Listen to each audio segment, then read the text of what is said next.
नमस्कार. मी कांचन चौगुले. आजच्या माझ्या स्वरचित कवितेचा विषय आहे मैत्रीचं रोपटं. मैत्रीचं रोपटं. एक कुंडी आहे रिकामी माझ्या अंगणात. एक कुंडी आहे रिकामी माझ्या अंगणात. मैत्रीचं रोपटं लावावं म्हणते त्यात. मोकळ्या मनाचं पाणी रोज त्याला घालीन. मोकळ्या मनाचं पाणी रोज त्याला घालीन. जीवापेक्षा जास्त निगुतीनं वाढवीन.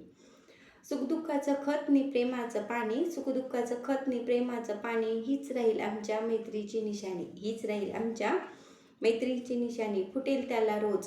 फुटेल त्याला रोज नव्या विचाराची पालवी. जुळून येतील तेव्हाच दोन मनं हळवी. जुळून येतील तेव्हाच दोन मने हळवी. एकमेकाचा आधार होईल आम्हा दोघांना. एकमेकाचा आधार होईल आम्हा दोघांना. जेव्हा अलगद स्पर्शून जाईल फांदी माझ्या खांद्याला. जेव्हा अलगद स्पर्शून जाईल फांदी माझ्या खांद्याला. फुगवा नाही पण कधीतरी असेल रुसवा. दुराव्यातही जाणवेल स्नेहाचा गोडवा. दुराव्यातही जाणवेल स्नेहाचा गोडवा.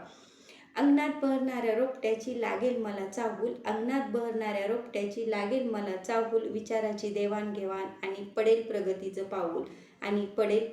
पाऊल. धन्यवाद.